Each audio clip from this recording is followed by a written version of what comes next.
PM Modi આજથી 2 દિવસના ગુજરાત પ્રવાસે છે। રૂપિયા 2500 કરોડથી વધુના વિકાસ કાર્યોનું તેઓ ખાતમુહૂર્ત અને લોકાર્પણ કરશે। દાદરા નગર હવેલી અને દીવ દમણને તેઓ વિકાસ કાર્યોની ભેટ આપશે।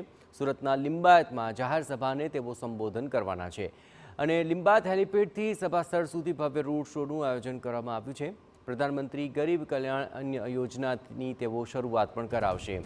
અહીં 8મી માર્ચે નવસારીમાં જનસભાને વડાપ્રધાન સંબોધન કરવાના છે। ગુજરાત સરકારની સખી સાહસ યોજનાનો તેઓ પ્રારંભ કરાવશે। રાજ્યના વિવિધ જિલ્લામાંથી આવેલી લખપતિ દીદી સાથે તેઓ સંવાદ પણ કરશે।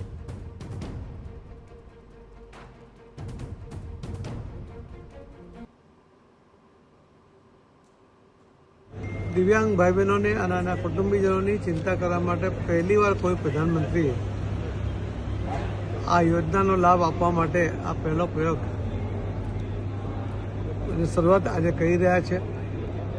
દિવ્યાંગ ભાઈ બહેનોની જરૂરિયાતને પૂર્ણ કરવા માટે એમણે આજે સફળ પ્રયત્ન કર્યો છે, એના માટે હું એમનો ખૂબ ખૂબ આભાર માનું છું અને સૌ દિવ્યાંગ ભાઈ બહેનોને અભિનંદન આપું છું કે એમની પણ ચિંતા કરવાવાળા કોઈક નેતા આ દેશને મળ્યા છે।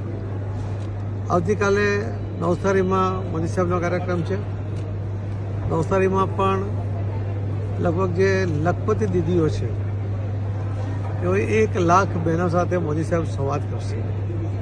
કાલના કાર્યક્રમની વિશેષતા છે કે કાલે મહિલા દિવસ છે અને મહિલા દિવસ તે દિવસે લગભગ 1 લાખ બહેનો સાથેનો સંવાદ અને એની વિશેષતા છે કે એમાં પણ તો પીએમ મોદી બપોરે 1 કલાકે સુરત એરપોર્ટ પર પહોંચવાના છે અને સુરત એરપોર્ટથી પીએમ મોદી દમણ જવા માટે સીધા રવાના થશે। દાદરા નગર હવેલી દીવ દમણને પીએમ મોદી વિકાસ કાર્યોની ભેટ આપવાના છે। જાહેર સભાને સંબોધન બાદ પીએમ સુરત જવા રવાના થઈ જશે। સાંજે લિંબાયત હેલિપેડથી સભા સ્થળ સુધી રોડ શોનું આયોજન કરવામાં આવ્યું છે। લિંબાયતમાં સાંજે 5 કલાકે તેઓ જનસભાને સંબોધિત કરશે। પ્રધાનમંત્રી ગરીબ કલ્યાણ અન્ય યોજનાની તેઓ શરૂઆત કરાવશે। આદરણીય નરેન્દ્રભાઈ મોદી સાહેબે અહીંયા જ્યારે મહિલાઓ માટે જંગલની અંદર પણ જંગલ સુરક્ષા માટે પણ બહેનોની એ સમયમાં નિયુક્તિ કરી હતી, આજે સફળ રહ્યા। 33% પોલીસની અંદર ભરતીથી લઈને દરેક ક્ષેત્ર પર મહિલાઓ જ્યારે કામગીરી કરી રહી છે ત્યારે આ વંદનનો કાર્યક્રમ છે। ભારતે દુનિયાને નવો રાહ ચીંધ્યો છે। વિશ્વ મહિલા દિવસ કેવો હોય, કઈ રીતે ઉજવાય, કેટલું એનામાં તાકાત છે। વડાપ્રધાન નરેન્દ્ર મોદી આજે ગુજરાતની મુલાકાતે છે ત્યારે લિંબાયત ખાતે 2 લાખથી વધુ લાભાર્થીઓ છે તે જોડાવાના છે। સીધા દ્રશ્યો આપ જોઈ શકો છો।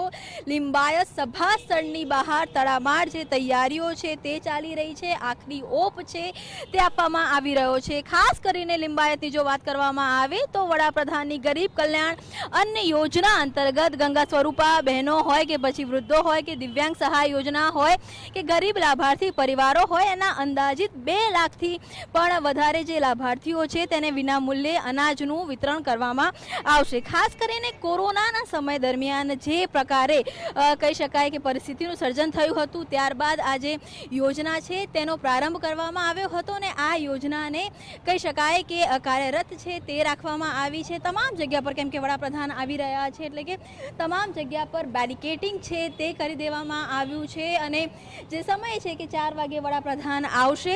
અત્યારે અહીંની વાત કરવામાં આવે તો એક રોડ શો છે, રોડ શોનું પણ આયોજન છે તે કરવામાં આવ્યું છે। સતત સિક્યુરિટી પોઈન્ટથી પણ જે પોલીસ ચેકિંગ છે તે પણ થઈ રહ્યું છે। આ દ્રશ્યો છે તે જોવા મળી રહ્યા છે કે પોલીસ ચેકિંગથી લઈ અને તમામ જે વસ્તુઓ છે તે અહીંયા થઈ રહી છે અને તેની સાથે જ જ્યારે રોડ શો થશે ત્યારે આ તમામ જે બેરિકેડ્સ છે તે ખોલી દેવામાં આવશે। ખાસ કરીને પ્રધાનમંત્રી બન્યા વખતે પહેલી વખતે સુરતની મુલાકાતે આવી રહ્યા છે ત્યારે એક તરફ તડામાર તૈયારીઓ પણ ચાલી રહી છે, બીજી તરફ જે પોલીસ વ્યવસ્થા છે, ચેકિંગથી માંડીને સુરક્ષા વ્યવસ્થા છે તે પણ સઘન છે અને 1 વાગ્યાની આસપાસ લાભાર્થીઓને આવવાની શરૂઆત પણ થઈ જશે। કેમેરામેન ઇમરાન સાથે કિંજલ મિશ્રા, TV9 સુરત। વડાપ્રધાન મોદી જ્યારે